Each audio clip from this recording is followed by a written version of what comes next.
As I just mentioned, my name's Erin Dunn. I'm the Associate Curator of Modern Contemporary Art at Telfair Museums. And we're so thrilled to be the host institution for the exhibition that we'll be speaking about tonight. I did want to start out with a few thank yous.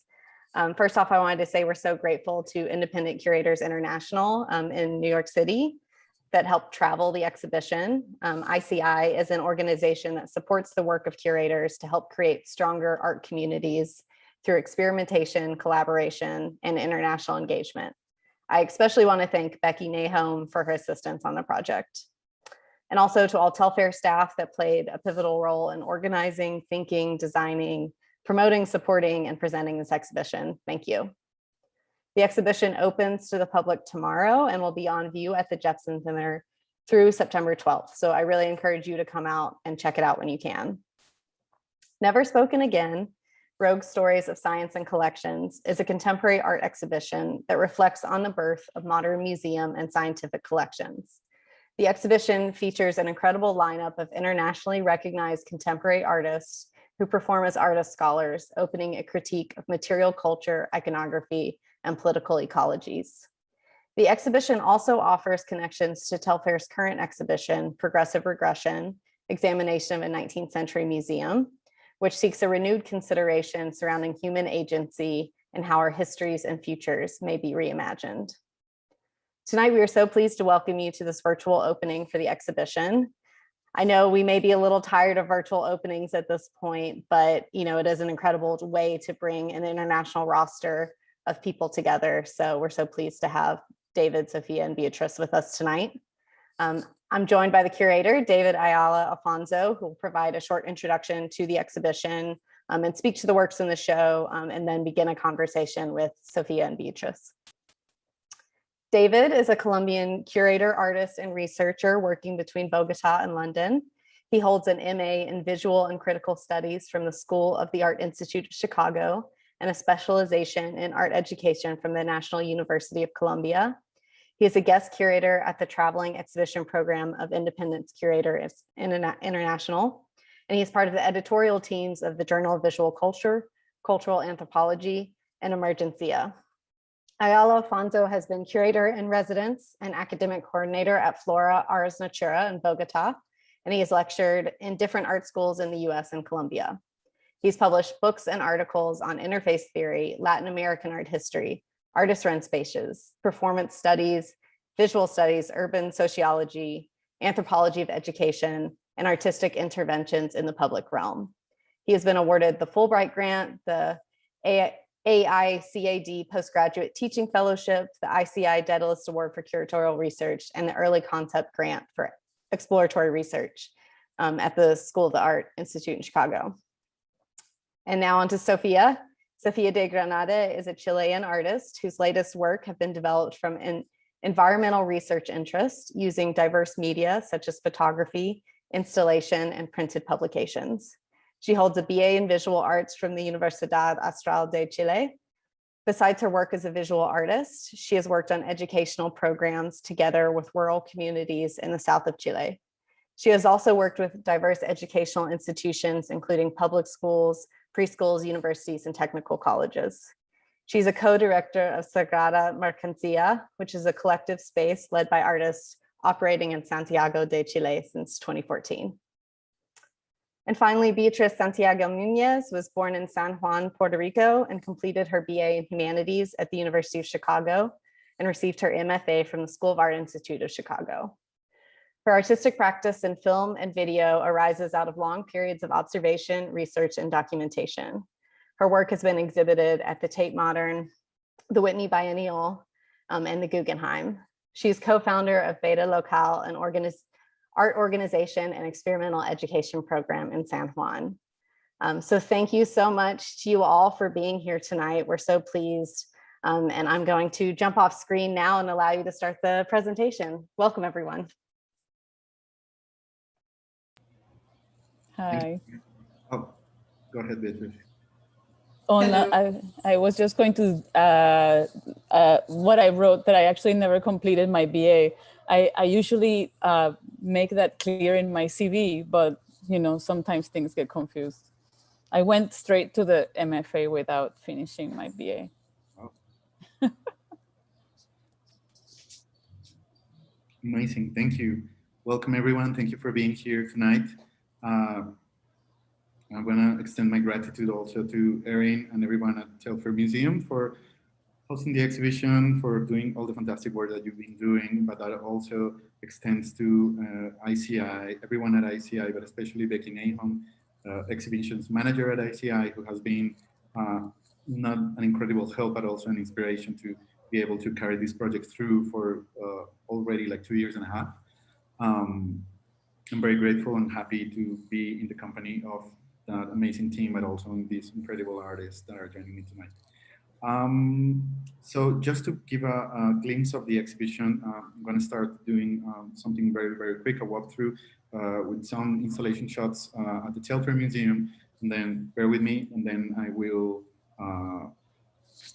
give the floor to Sophia and Bea to try to make a conversation about the experiential origin of, or how works come to be through experience and through understanding and reading a specific material reality, and then what kind of critique stems from there, and how our specific reading of it gives us clues of the material critiques that I'm trying to put forward in the exhibition.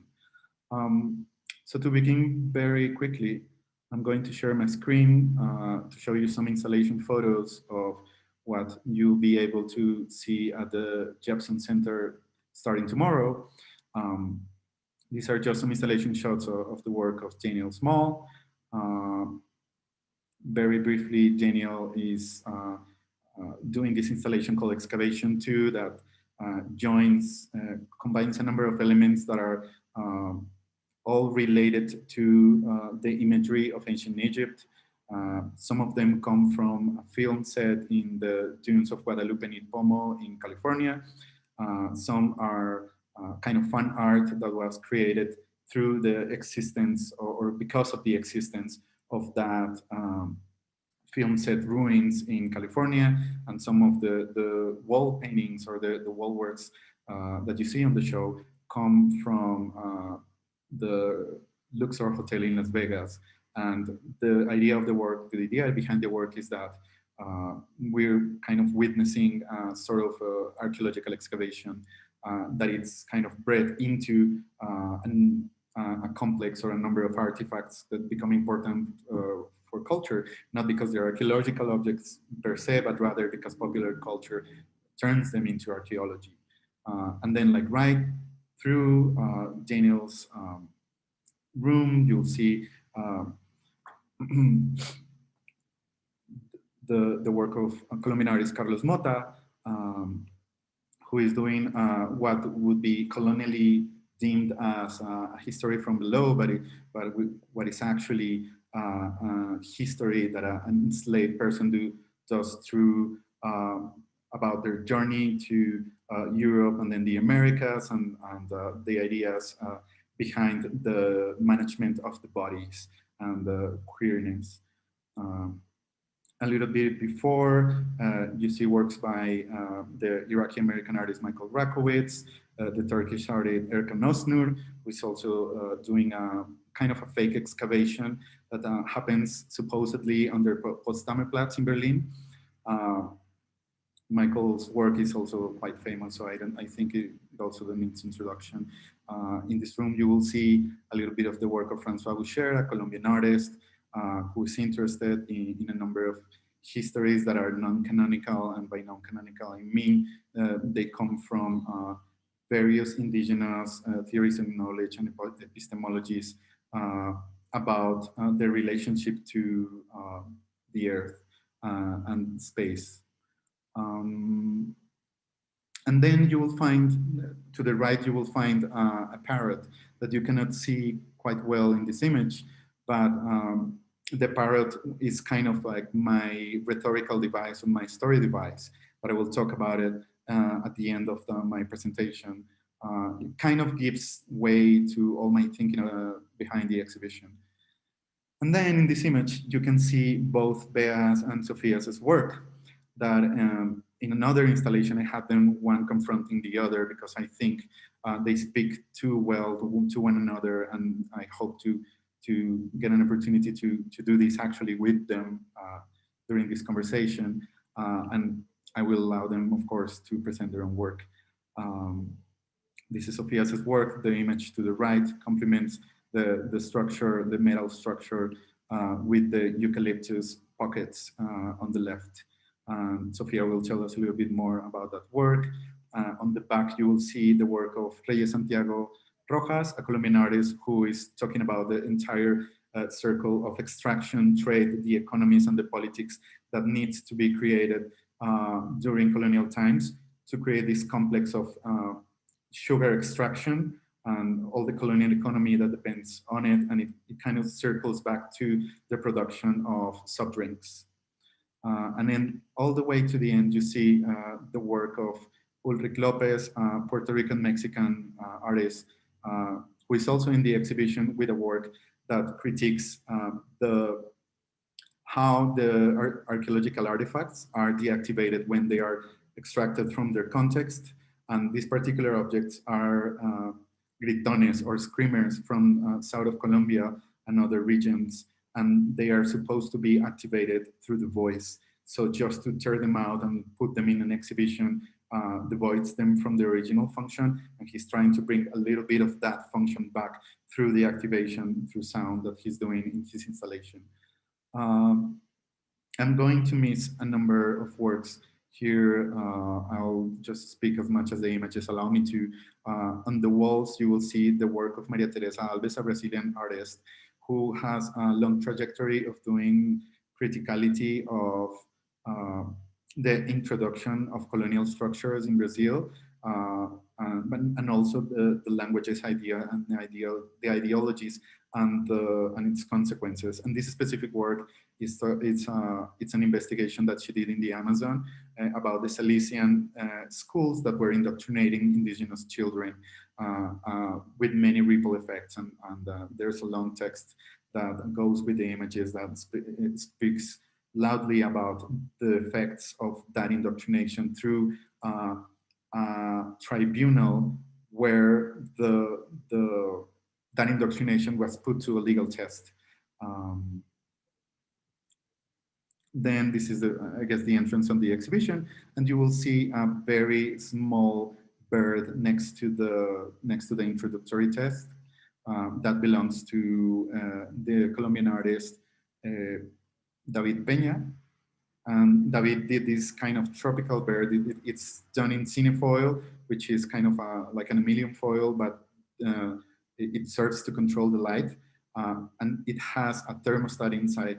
And the idea of the bird is that it's kind of trying to hold the temperature of its natural habitat. So, you know, a tropical temperature, but at the same time, the heat that it's put to the bird kind of like tears apart. It begins to lose shape. It begins to be destroyed only through the actions that you do that are performed to keep that bird kind of like in captivity, like in a non-natural environment.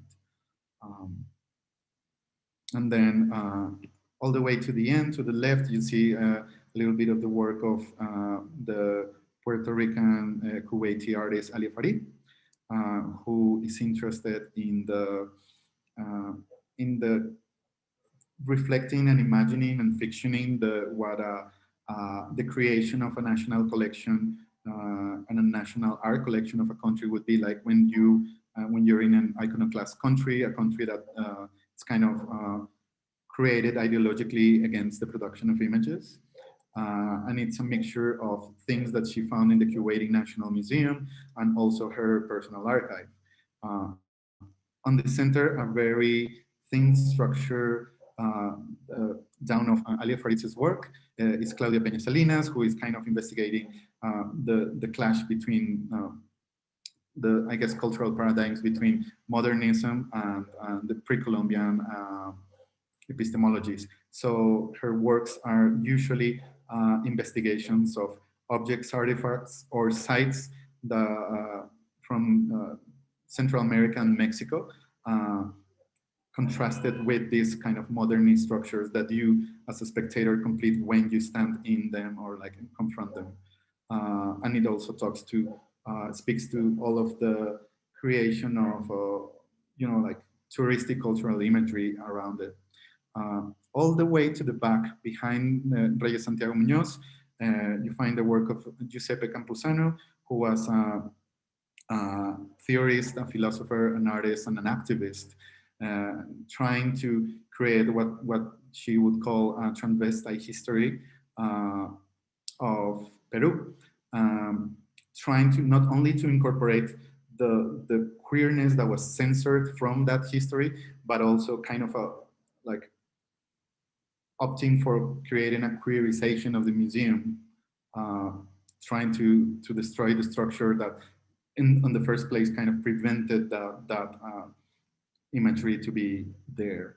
I know I'm going to miss a few works, so just to make room for better conversation, I'm just going to finish off here. Just will leave you with the anecdote of the bird, because I want Sophia and Bea to speak to those anecdotes and how their works came to be through experience, and how that experience read through a specific light created these material critiques and political critiques that they are putting forward in their works. So when I was visiting the Museum for Naturkunde in Berlin, the Natural History Museum, I was with this European group of curators. We were doing a workshop, and we were being given a tour of the collection and the private collection behind it. And I found a bird that was supposed to be Humboldt's bird, Humboldt's parrot. And Alexander von Humboldt, a prolific, I don't want to call it discoverer, but rather a traveler of the Americas. Apparently, he gave this bird to a baron from Munich because he kind of shared his interest and his love for exotic birds.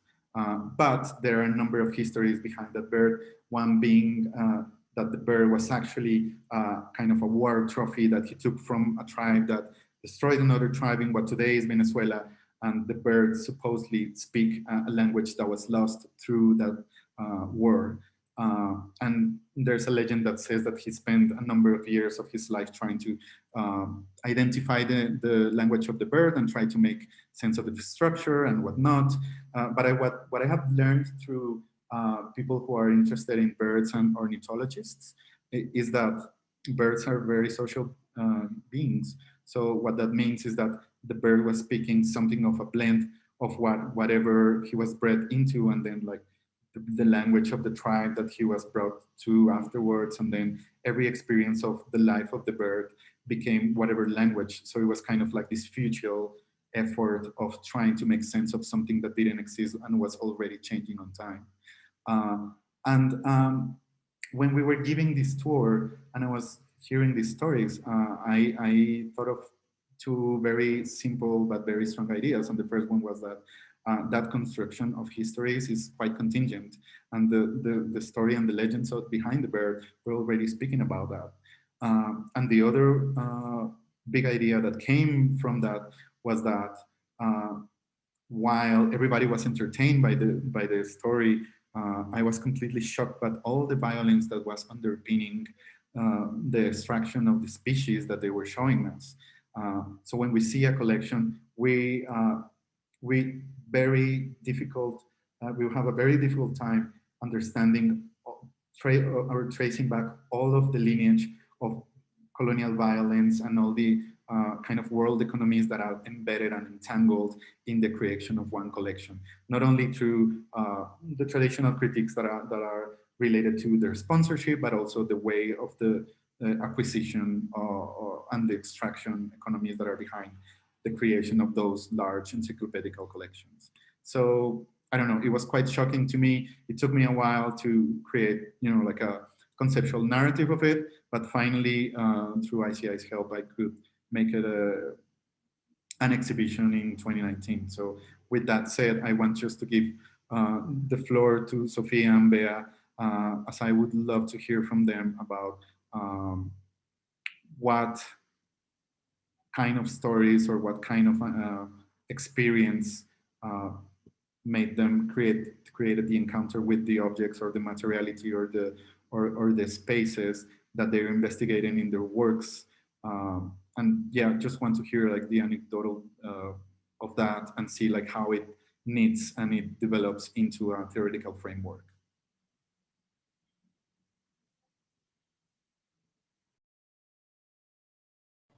Maybe Sophia can go first. Okay, I go. Hello, everyone. So my story, all my work is really related with the place that I was born. I was born in the deep south of Chile. It's mostly the end of the world. So it's really strange. It's a landscape, very wild, but at the same time, very industrialized.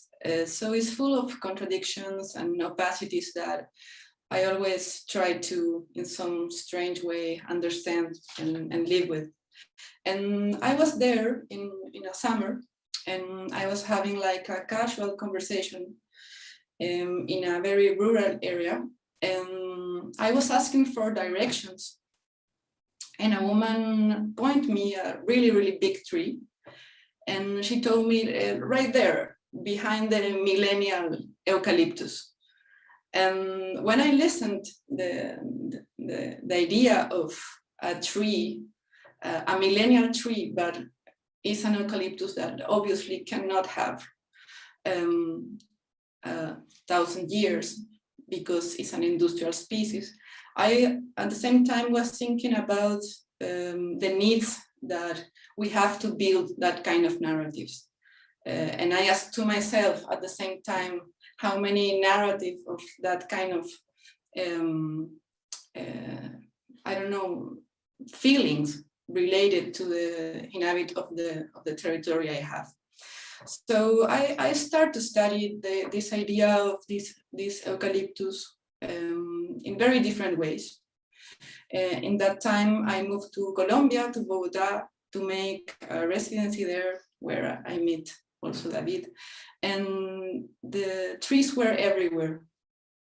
For example, in the city, in the parks. So I started to collect. And then I started to think about in very different ways. In one way was the industrial meaning. And I started to go to industries, to, I don't know the name of wood industries like aserraderos, when they produce in an industrial scale the material. And the photograph that I have, I found it there. I entered this space like asking for stories, talking, and in a tricky way, like asking for epic moments. And they started to tell me all this epic narrative about bringing the electricity to the rural areas of Colombia. And I was super interested about the idea that failed. Los Andes was so big that they can never bring electricity to all the rural areas. So the photograph that is in the exhibition is an example of this kind of effort to bring this like vertical species that in some points is it's a light pole at the same time.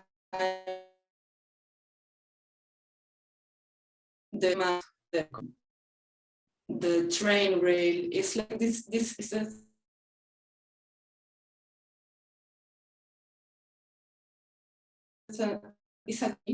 it grows so fast so that you can industrialize all the landscape within. So that was in some point all the things that I was thinking. And then the work took me to the toxicity of the plant. And I was very interested in the idea of the visuality of the toxicity, because in some point we always talk about it. No, eucalyptus is really bad, you know, but why, how? It's about the water, it's about the toxicity. And in some point you never see, we don't have the image of the toxic things. We don't we don't have the immediate image that, like, I don't know, arsenic is yellow, for example. So I wanted to know how is the color of the toxicity of this tree, that when I started to understand why they bring this tree to Latin America, there was like some kind of hygienic idea of that it's a very aseptic tree. So there were like narratives about this tree can clean the warm lands, because the warm lands were in some point infected. So I was really interested about that. And they call them the white tree. You know, it's vertical, it's perfect, it's aseptic. So all of that ideas of clean and cleanness in our culture, I was really interested. And at least I find out that the toxicity was black, was a really black and dark fluid, and that chemistry is an alcohol, it's an ethanol. So it's really, it disappears, you absorb it, and it's really black. So I start to produce massive amounts in the residency of this kind of materials, and started to work pieces that can hold this toxicity and bring the image to all of us. That's our, at some point, my stories about the pieces. No, I was just, oh, Beat, are you ready? Yeah. I was, wish I could see the work in person. It sounds really. It smells. Does it? Yeah. Yeah. All the. I wish I could make smell-o-vision films, actually. Yeah, I mean, I was listening to you speaking and thinking about the film that is in the show is called Pharmacopoeia. I made it in 2011, I think. I actually, before the talk, had to go back and watch it because it was a long time ago. And also because I work with certain ideas, like there are ideas in that film that come from a work right beforehand. And then like I made another film with Pablo Diaz Cuadrado, who's the man who appears in the film. And after that, I've kind of continued to work with some of these ideas in other works. They're not like, they're not all of the things that you could think about it are in each of the films. So, but in this case, in the Pharmacopoeia, I was thinking about the idea of, I mean, I grew up in the city not necessarily knowing anything about how to differentiate one species from another of plants. You know, it was like tree, bush, small plant. That was my level of, knowledge. And I was trained in art and architecture. And so I can look at a building from the 1970s, a brutalist building, and kind of think about sort of the history that got us to this form.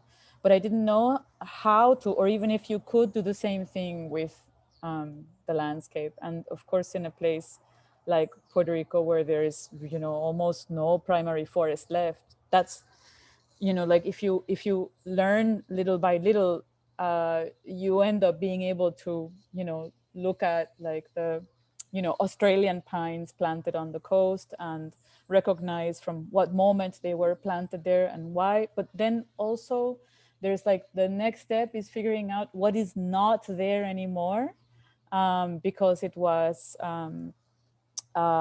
considered toxic and so eradicated.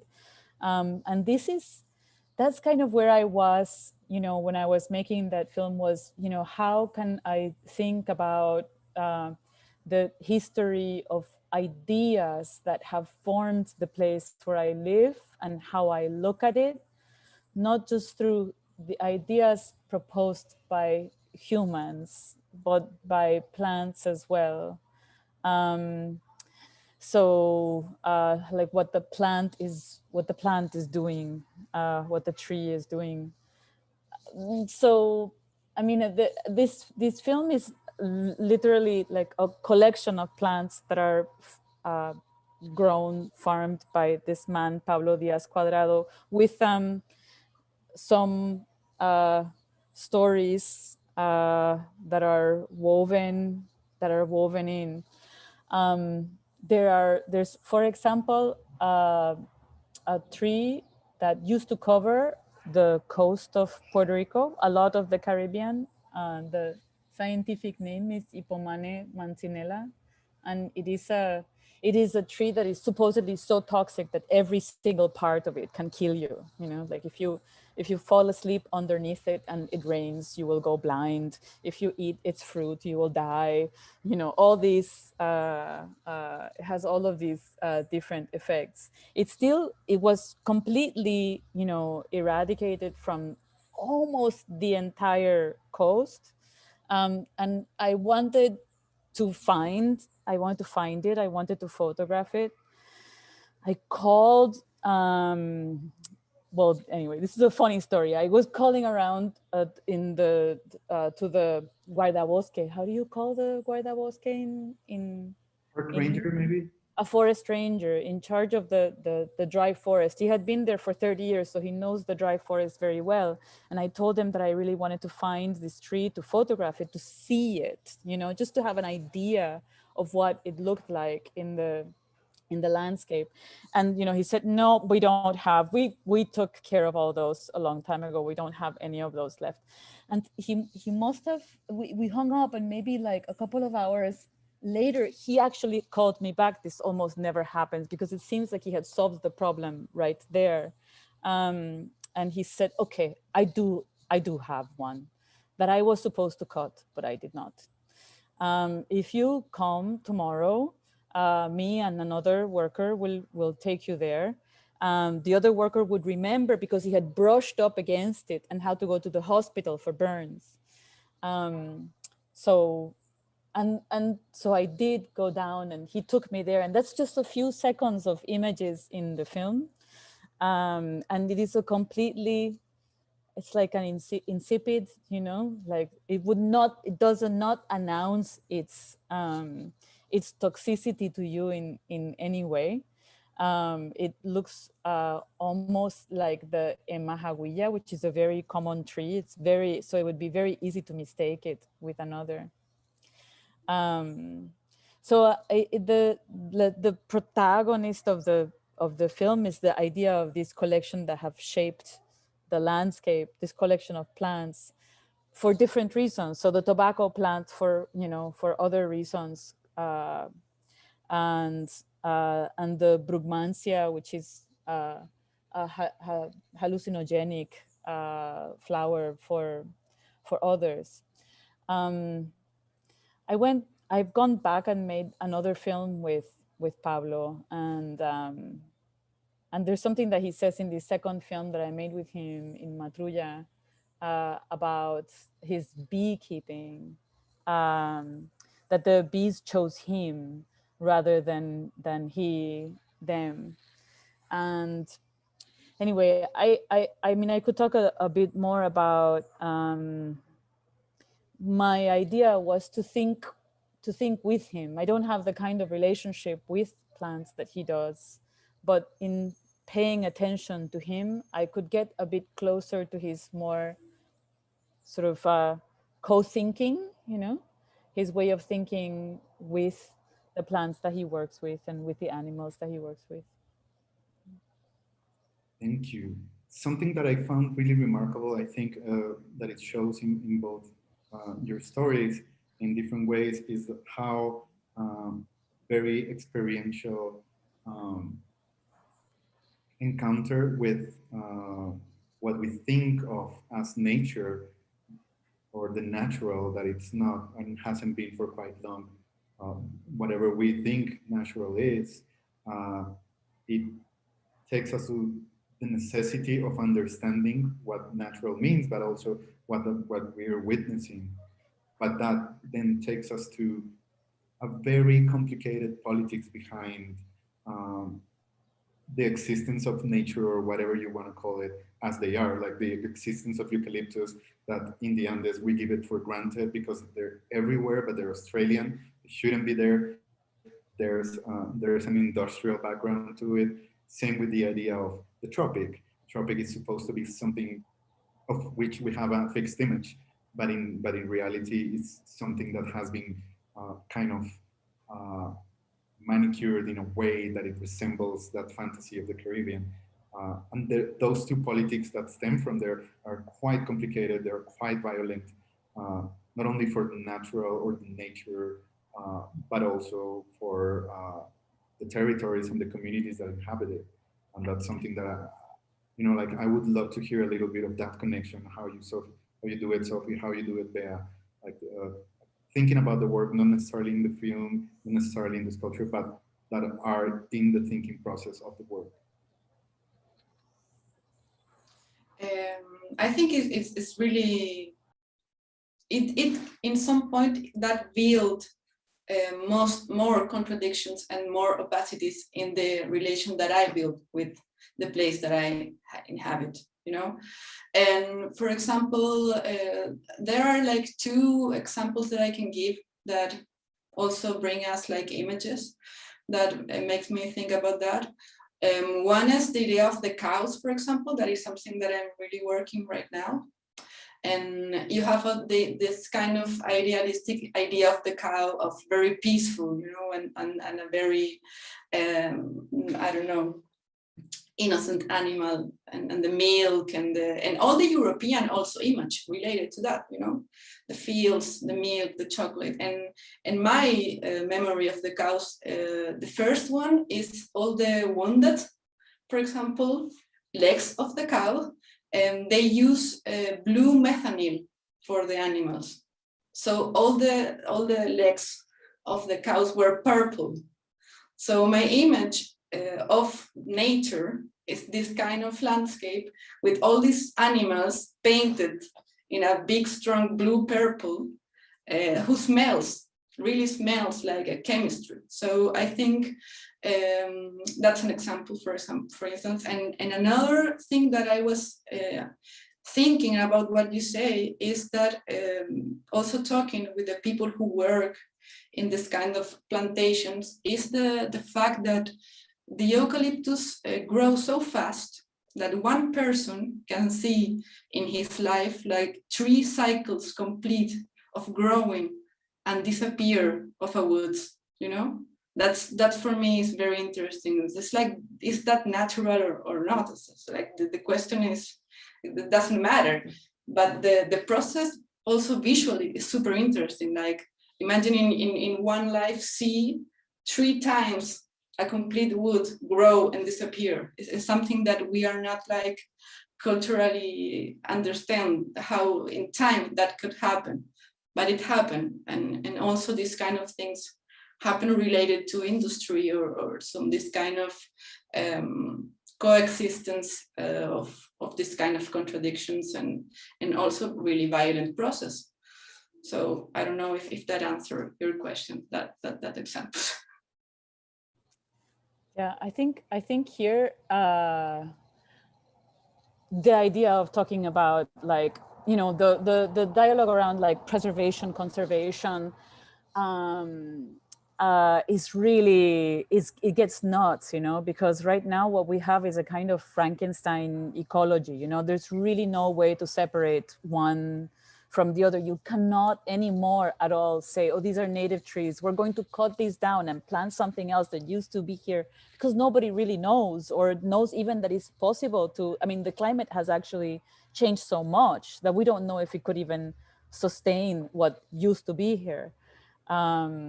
So, I mean, it's, I was making a project recently that is about a species of magnolia that is in danger of extinction, that is endangered. And, you know, of course, one of the reasons why it's endangered here, there's 2 endemic magnolia species here, is because of forestry, but then also through a kind of break in the symbiotic relationship, a giant crow that used to be also endemic to Puerto Rico has disappeared, and this giant crow was the disperser of the seed. So even if you attempt to preserve certain the individuals, we don't know if all the other elements have already been transformed so much the way of that it would be possible. I'll tell another really weird story about I mean, collecting is strange. Botanical gardens are really strange. The idea of creating collections of things is bizarre. And in botany it gets even nuttier, you know. I was commissioned to do a project with the Huntington, which is both a rare book collection and a botanic garden. And this is how I started working with the magnolia, because when I was there, I saw that they were working on a cryopreservation project of all species of magnolias. I never actually spoke to the curator of Botanical Garden, but I read a few interviews, and he talked about the idea of having a frozen garden in weight, you know? And this is the idea behind seed vaults as well, you know? If our species, the alive ones, the ones that are growing now, were to disappear, then we have this seed, you know, ready. This is an amazing image, no, of frozen garden. And so they have done a few visits to Puerto Rico to collect the equivalent of a stem cell of a tree, which is like when you see a branch growing, like the little knob, you know, that has cells that could become anything, and you can actually take a piece of that and divide it into 1,000 pieces, and all of those, in theory, through cryopreservation, would become trees. The woman who is in charge of this project is a brilliant Spanish botanist, and it's really amazing watching her do this as well. The thing is, they have come to collect the cells from the magnolia trees and some seeds as well that already went through a really traumatic event, the hurricane. And they took this material to the Huntington, and I saw, you know, these growing up to about here.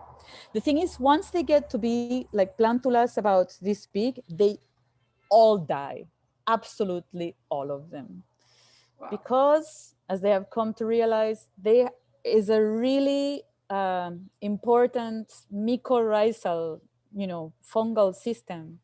The magnolias live each individual very far away from the other, but they must be connected through to the community through this fungal system. So it's interesting. I was asking them, and what do you do now? You know, of course, the answer would be, well, you just have to preserve the actual place where but no, it's actually bringing earth there. Wow. So this is where the idea of collection, you know, and the idea of, you know, where it becomes a priority to collect, classify, and have every species, as opposed to thinking about, you know, the entire system and making sure that the entire system is somehow, you know, still simply connected, you know. And then I found here in the forest where those magnolia trees are, another woman who is in forestry, really the guardian of that place where the magnolias are. And, you know, the first thing she said to me is, oh, well, the idea of even preserving the seed itself, you know, as like, this is the frozen garden is wrong, because in the tropics, it is not in the form of the seed, but in the form of a plant about this large, that it can last the longest, you know, that it can last 40 years, 60 years, waiting for its moment to have, you know, sun and space. So anyway, all this to say that maybe even our ideas of what is the beginning and what must be preserved as the seed, like comes from from temperate climates that don't actually translate to the forms of preservation that would be useful. I would have never thought that the seed was an idea, that there is an ideology around, you know, the idea of seed as beginning, you know, I didn't think to question that until I heard her. Yeah.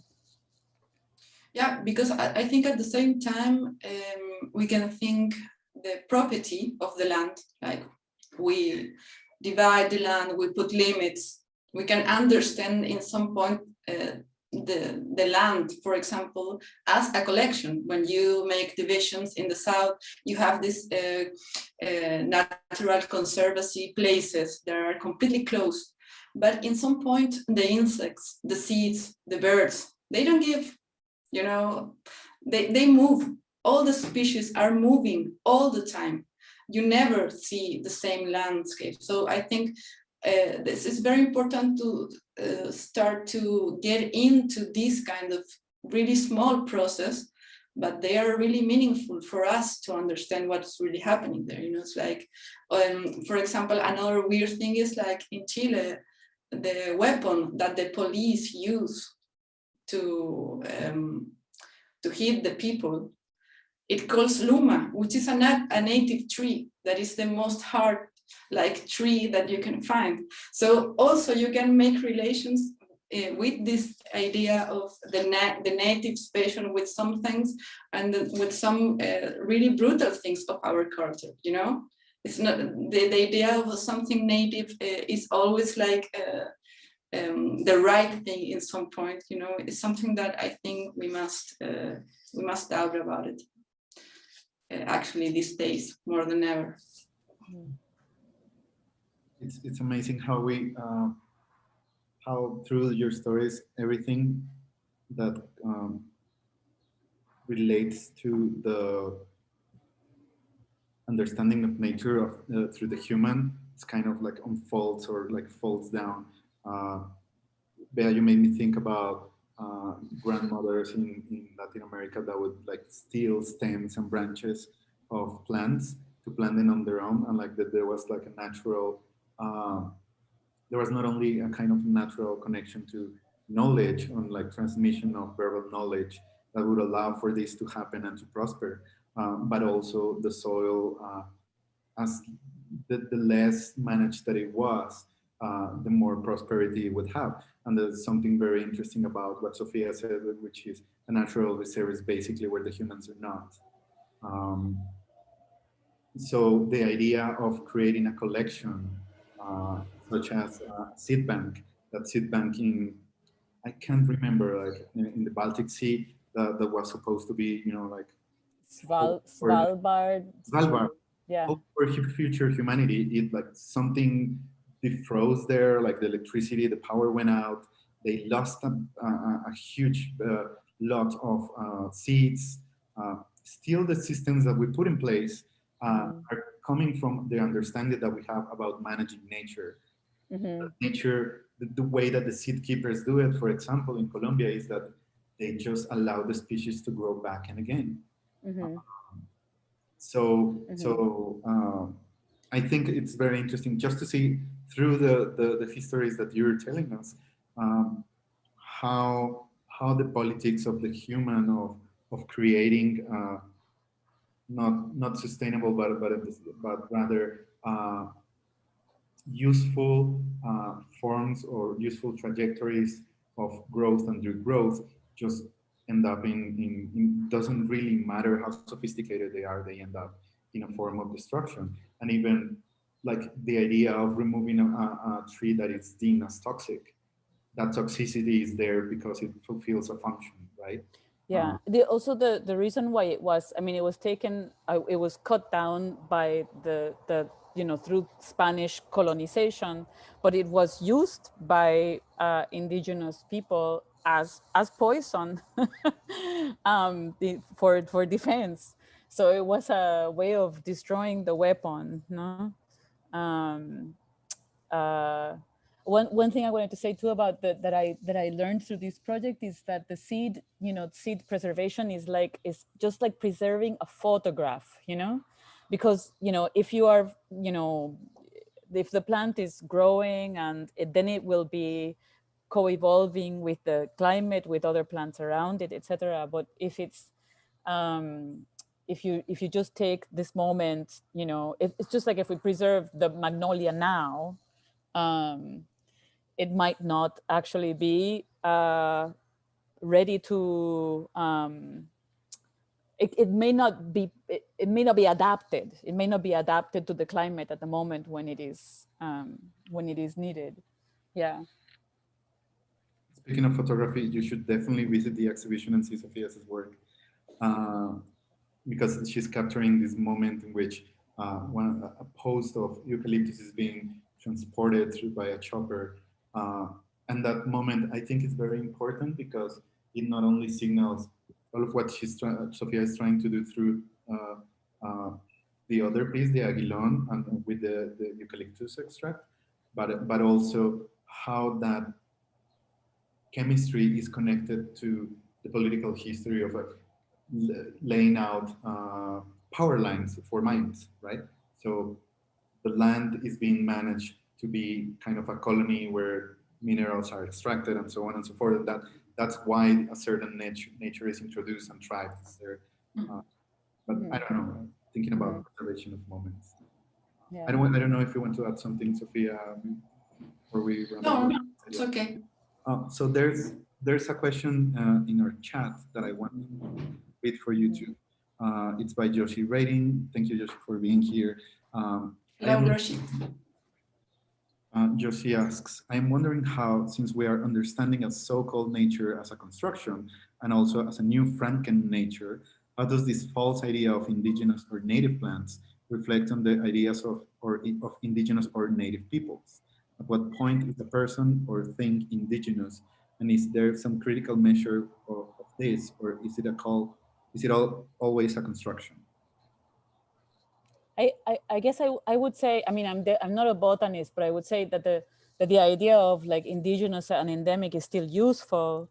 It's just that the idea of a kind of return to a moment where we're the only, you know, I mean, we'd have to cut down, you know, the few forests that have grown back after like a really impactful agricultural 100 years, you know. The problem is really the idea of a kind of restoration, you know, a kind of a possibility of going back to a previous, you know, balanced time, which I think, because of the changes that the landscape and climate have already undergone, are not possible. I want to say too that in the Puerto Rico became a kind of laboratory for secondary forests and for this, because the agricultural, that kind of monoculture of agriculture sort of broke down so quickly in the 1970s. And so there's this patchwork, you know, of like, you know, preserved land with something that used to be a pineapple plantation, but now is like 20 years of growth. And because things go so quickly in the tropics. And so there are botanists and people that study secondary forests that have dedicated themselves here to studying the ways that non-native plants restore the land as a, and you know, theoretically, like this is a hypothesis, would make the soil and the, you know, the combination of elements more propitious for indigenous plants to be able to grow. Another example that I thought of from something that Sophia said about time is that there's somebody here who's been studying a species that grows only in the dry forest here, and that because of the climate here in the south, grows really, really slowly. Like in 60 years, we've only seen one reproductive cycle,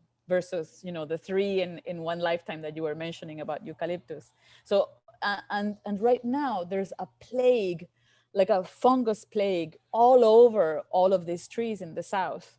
But what this botanist is advising is that we do not do absolutely anything about it, because we don't know if this is part of a 100-year cycle.